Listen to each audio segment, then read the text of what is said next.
Hello dear students, so once again I am here with a new topic and our today's topic is source of electromagnetic waves. तो कल हमने आप लोगों को बताया था कि जो डिस्प्लेसमेंट करंट क्या होता है, मैक्सवेल्स डिस्प्लेसमेंट करंट. तो वहाँ से हमको ये आइडिया मिला था कि जो मैग्नेटिक फील्ड है और जो इलेक्ट्रिक फील्ड है, ओके, ये कल हमने बताया था कि जो चेंजिंग मैग्नेटिक फील्ड है वो बनाता है इलेक्ट्रिक फील्ड और चेंजिंग इलेक्ट्रिक फील्ड बनाता है मैग्नेटिक फील्ड. तो आज हम आपको बताएंगे कि जो इलेक्ट्रोमैग्नेटिक वेव होता है उसमें यही दोनों होते हैं, electric field and magnetic field. उसमें कोई पार्टिकल नहीं होता, उसमें सिर्फ इलेक्ट्रिक फील्ड और मैग्नेटिक फील्ड वाइब्रेट करते हैं. ठीक है, तो this constitutes the electromagnetic wave. अब आज का जो लेक्चर है वो है सोर्स. इसका क्या सोर्स है, what is the source of electromagnetic wave. तो देखिएगा, हम इसको इस तरह से स्टार्ट करेंगे कि जो फेराडेज लॉ जो है, Faraday's law of electromagnetic induction, वहाँ से हमको ये आइडिया मिला कि जो चेंजिंग मैग्नेटिक फील्ड है, चेंजिंग मैग्नेटिक फील्ड से एक इंड्यूस्ड करंट बनता है और वो इंड्यूस्ड करंट इस तरह से बनता है ताकि वो करंट अपने कॉज को हमेशा अपोज करता है अकॉर्डिंग टू लेंज़ेस रूल. तो ये देखिएगा, ये वाला जो है इसको हम कुछ इस तरह से आप लोगों को दिखा सकते हैं कि सपोज ये इस रीजन में जो मैग्नेटिक फील्ड है, मैग्नेटिक फील्ड, सपोज यहाँ पर मैग्नेटिक फील्ड का जो डायरेक्शन है वो कुछ ऐसा है, कुछ इस तरह से मैग्नेटिक फील्ड है ये, okay. Cross means the direction of field is inward. और ये मैग्नेटिक फील्ड है changing. This is what, this is changing magnetic field. This magnetic field is changing magnetic field, ये चेंजिंग है. तो according to Faraday's law, because of this changing magnetic field, a current is induced in this wire. ये जो wire है, circular wire है, इसमें एक current बनता है जिसको हम बोलते हैं इंड्यूस्ड करंट. और ये जो करंट है इसकी जो डायरेक्शन है वो हम बता सकते हैं फ्रॉम लेंज़ेस लॉ. ओके, तो ये कैसे होगा, देखो, ये इसमें जो करंट होगा, करंट का जो डायरेक्शन होगा वो डायरेक्शन इसमें इस तरह से होगा. This is the direction of current I, और direction of positive charge we can say. ऐसे करंट फ्लो होने से जो मैग्नेटिक फील्ड बनेगा, ओके, तो जो मैग्नेटिक फील्ड बनेगा करंट की वजह से, इस करंट की वजह से, वो फील्ड हमेशा इस फील्ड को क्या करेगा, अपोज करेगा. ओके, तो ये है, ठीक. तो यहां पर हम ये देखेंगे कि जो मैग्नेटिक फील्ड और इलेक्ट्रिक फील्ड जो यहां पर बना, अब इलेक्ट्रिक फील्ड कहां पर बना, इलेक्ट्रिक फील्ड इस वायर में, क्योंकि ये जो वायर है इसमें जो चार्जेस हैं, जो इलेक्ट्रॉन्स हैं, वो तभी चलेंगे जब इलेक्ट्रिक फील्ड होगा. तो क्या होगा, तो इलेक्ट्रिक फील्ड होगा तो चलेगा. तो इस वायर में एक इलेक्ट्रिक फील्ड बनता है और इलेक्ट्रिक फील्ड का डायरेक्शन ये इस तरह से है. देखिए, यहाँ पर इलेक्ट्रिक फील्ड का डायरेक्शन इधर होगा, यहाँ पर इलेक्ट्रिक फील्ड का डायरेक्शन ऐसे होगा, यहाँ पर इलेक्ट्रिक फील्ड का डायरेक्शन ऐसे होगा, इस तरह से. तो ये है, यहाँ से हमको पता चलता है कि चेंजिंग मैग्नेटिक फील्ड से क्या बनता है, इलेक्ट्रिक फील्ड बनता है. ओके, और ये जो इलेक्ट्रिक फील्ड है और ये जो मैग्नेटिक फील्ड है, ठीक है, ये दोनों आपस में परपेंडिकुलर होता है. इलेक्ट्रोमैग्नेटिक वेव में ये दोनों आपस में एक दूसरे के 90 डिग्री होता है और जिस डायरेक्शन में वेव चलेगा उस डायरेक्शन के भी ये 90 डिग्री होता है. ओके, तो ये है. ओके, तो अब हम आप लोगों को बताएंगे सबसे पहले electric and magnetic field, electric and magnetic field due to a charge. अब इसमें हम डिफरेंट केसेस इसके ले सकते हैं। जैसे सबसे पहला केस है, अगर ये जो चार्ज है ये रेस्ट में है, suppose if the charge is at rest, तो जो रेस्ट वाला चार्ज है, रेस्ट वाला चार्ज हमेशा सिर्फ क्या बनाता है, इलेक्ट्रिक फील्ड बनाता है। ठीक, तो अगर चार्ज रेस्ट में होगा तो it produces electric field only, it produces electric field only, ये सिर्फ इलेक्ट्रिक फील्ड बनाता है। क्योंकि हमने इलेक्ट्रोस्टैटिक्स में पढ़ा है कि जो इलेक्ट्रिक फील्ड है उसका सोर्स क्या है, चार्ज है बस, वेदर इज इन रेस्ट और इन मोशन। लेकिन मैग्नेटिक फील्ड यहाँ पर नहीं होगा, क्योंकि जब तक चार्ज मोशन में नहीं आएगा, क्योंकि मैग्नेटिक फील्ड के लिए मैग्नेटिज्म में आप लोगों ने पढ़ा है q v b sine theta ना, उसमें वेलोसिटी भी होना चाहिए चार्ज के साथ, वो मोशन में भी होना चाहिए। तो यहाँ पर चूंकि रेस्ट में है, इसलिए रेस्ट वाले चार्ज के पास सिर्फ क्या होगा, इलेक्ट्रिक फील्ड होगा, there is no magnetic field. अब जो सेकंड केस है, इसमें सेकंड केस में हम लिखेंगे if the charge q, we will denote the charge by q, if this charge is moving, if it is moving with constant velocity, if it is moving with constant velocity, if this charge q is moving with constant velocity, अगर ये constant velocity से चलता है, suppose this charge है some velocity v, तो इसके पास क्या दोनों फील्ड होगा या कोई सिर्फ एक ही फील्ड होगा? तो इसका आंसर है, इसमें दो केसेस, इसमें भी दो केसेस आते हैं। देखिएगा, अगर ये चार्ज फ्री चार्ज है, मान लो अगर ये चार्ज फ्री चार्ज है, if this is free charge, तो क्या होगा, तो ये होगा कि इसके पास इलेक्ट्रिक फील्ड तो होगा, प्लस क्यू है सपोज, ये इसके पास इलेक्ट्रिक फील्ड होगा, क्योंकि चार्ज है तो इलेक्ट्रिक फील्ड है। दूसरी बात, इसके पास मैग्नेटिक फील्ड भी होगा, क्यों, क्योंकि ये मोशन में भी है, because moving charge creates a magnetic field. Okay, तो ये जो चार्ज है इसके पास दोनों फील्ड होगा, इसके पास इलेक्ट्रिक फील्ड भी होगा, इसके पास क्या होगा, इलेक्ट्रिक फील्ड भी होगा, और इसके पास मैग्नेटिक फील्ड भी होगा, दोनों मैग्नेटिक फील्ड भी होगा इसके पास। लेकिन ये जो इलेक्ट्रिक फील्ड और मैग्नेटिक फील्ड है, ये दोनों कांस्टेंट होगा, it is not changing electric and magnetic field, these are constant electric and magnetic field. Okay, ये है। ओके, तो ये हुआ हमारे दो केस।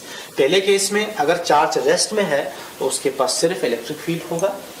दूसरा केस, अगर चार्ज मूविंग होगा लेकिन कांस्टेंट वेलोसिटी से, तो इसके पास दोनों फील्ड होगा, इलेक्ट्रिक भी होगा, मैग्नेटिक फील्ड भी होगा, लेकिन ये फील्ड्स चेंजिंग नहीं होगा, ये कांस्टेंट फील्ड्स होंगे। ओके, ये अब इसमें अभी मैंने आप लोगों को बताया, अगर ये चार्ज फ्री चार्ज नहीं है, मान लो जैसे हम सर्किट की बात करते हैं, एक वायर है उसमें से करंट फ्लो हो रहा है। ओके, तो ये देखिएगा, इसमें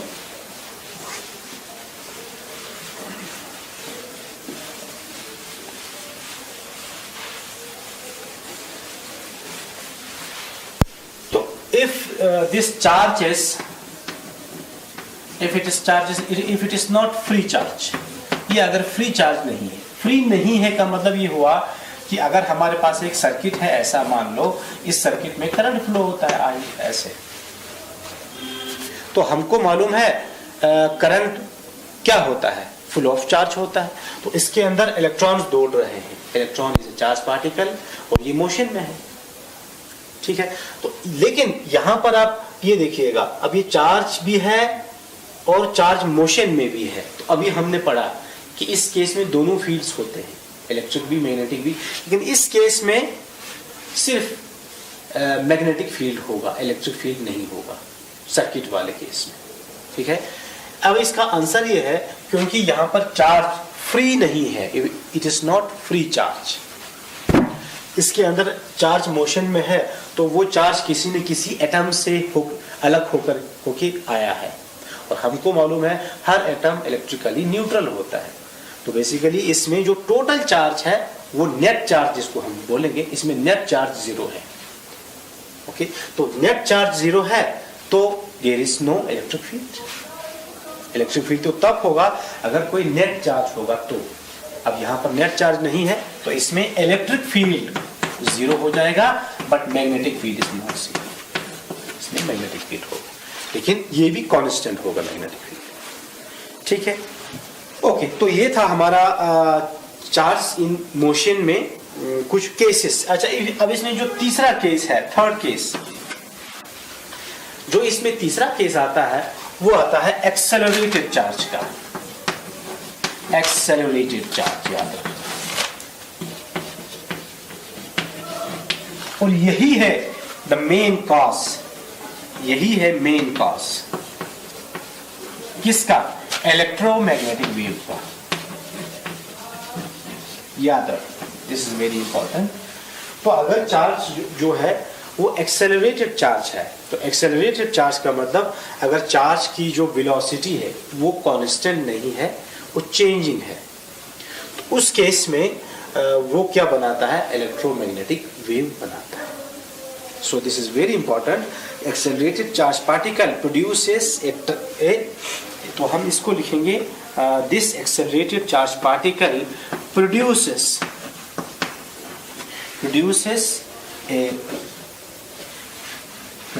a changing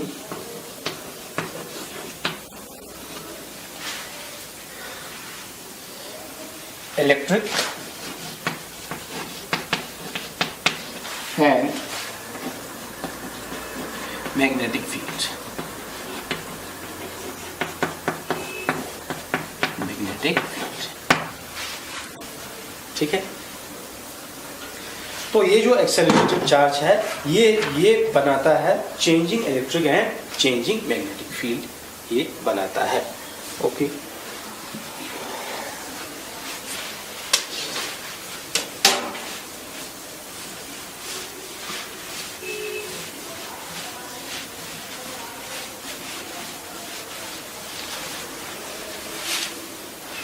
अब चार्ज एक्सेलरेट कहां होता है?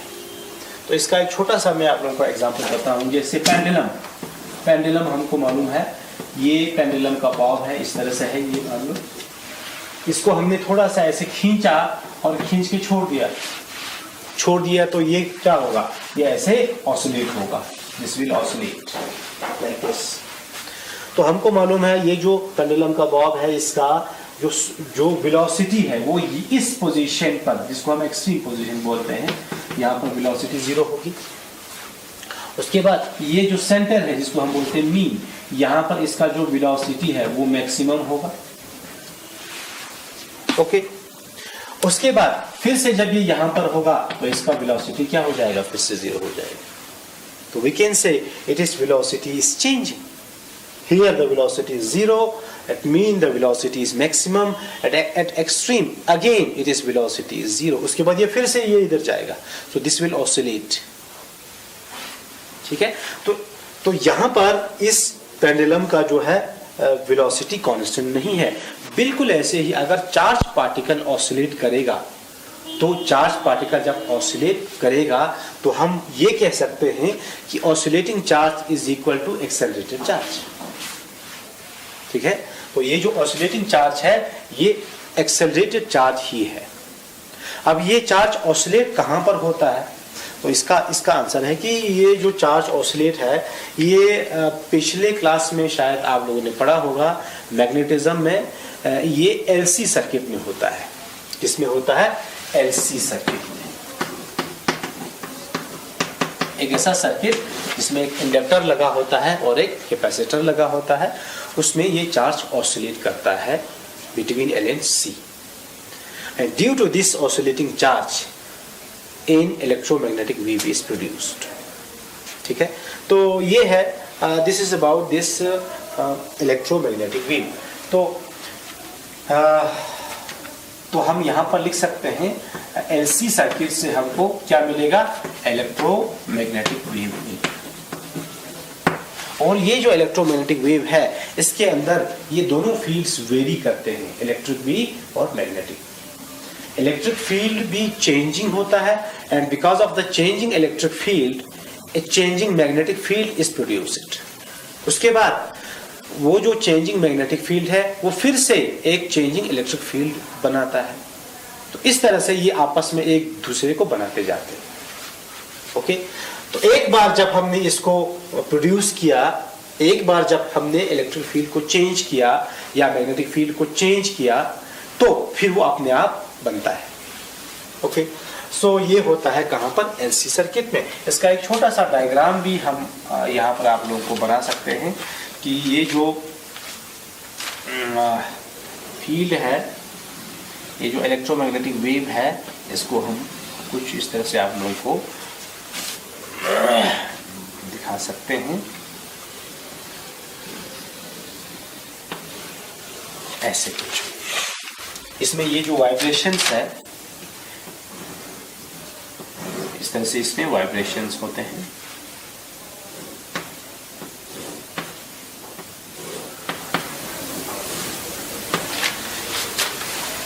Okay,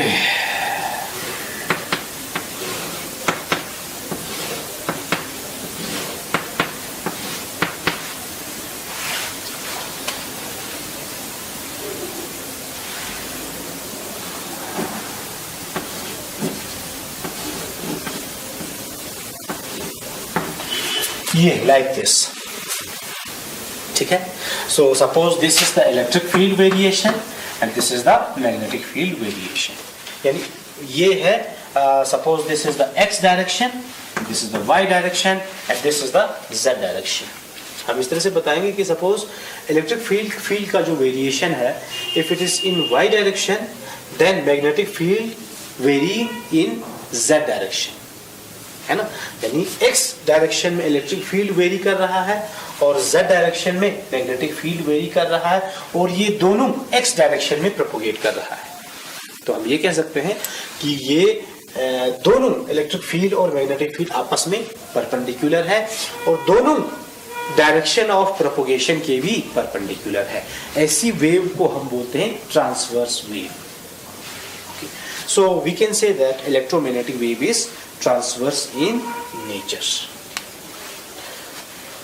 Okay, so this is about this electromagnetic wave। Okay, अब इसमें मैं जल्दी से आप लोगों को एक चीज इसमें और आप लोगों को बताऊंगा। तो ये जो electromagnetic wave, it is a transverse wave, it is a progressive wave, it is a travelling wave. तो ट्रैवलिंग वेव का एक मैथमेटिकल एक्सप्रेशन आता है।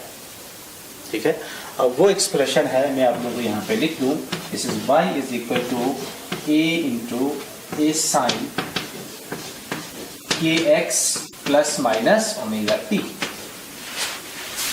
This is the equation of a travelling wave. इसमें ये जो a है, this is called amplitude of the wave, और ये जो k है, this is called wave number, and omega is angular frequency. ठीक है, और ये जो वेव है, ये जो and this y is called what, ये जो y है इसमें, इस y को बोलते हैं, दिस इज द डिस्प्लेसमेंट।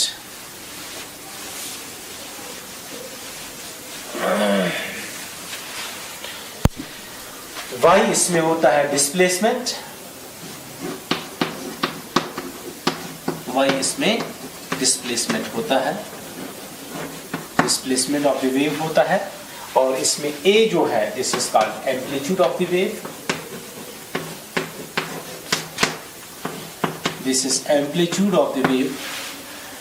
चूंकि ये साइन वेव है ना, अभी हमने आपको बताया ये कैसा वेव है, दिस इज साइन वेव होता है, इसलिए साइन, एंड दिस के जो है इसको बोलते हैं वेव नंबर, बोलते हैं wave number.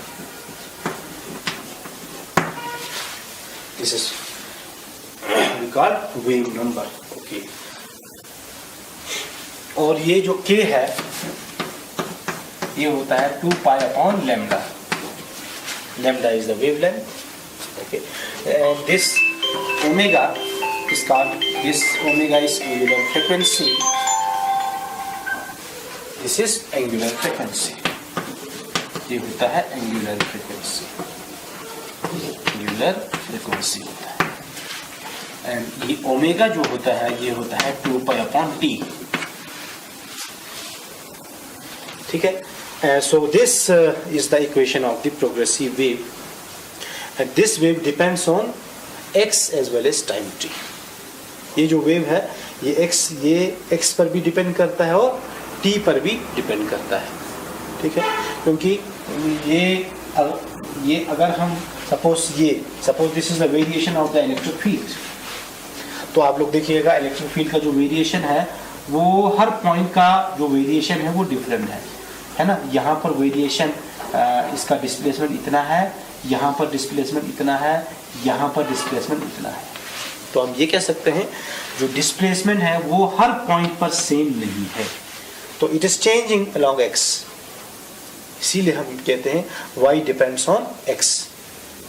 Similarly it also depends on time. अगर हम सपोज एक पर्टिकुलर वेरिएशन की बात करेंगे, सपोज ये वाला वेरिएशन, ये ऐसे ऐसे ये वाइब्रेट करता है ये, ठीक है, तो ये जो वाइब्रेशन है ये it is different at different time. जैसे ये जब ये वेरी करता है तो यहाँ पर इतना सा इसका वेरिएशन है, उसके बाद ये ऊपर जाएगा तो इसका वेरिएशन और चेंज हो जाएगा।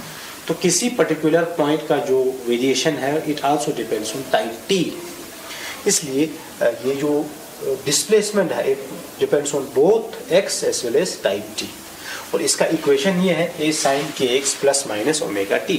अब यहाँ पर प्लस माइनस लिखने का मतलब ये है कि अगर वेव जो है, if the wave is travelling along negative direction along left, तो अगर वेव इस डायरेक्शन में ट्रेवल कर रहा है लेफ्ट में, तो उसके लिए इक्वेशन है kx प्लस ओमेगा t।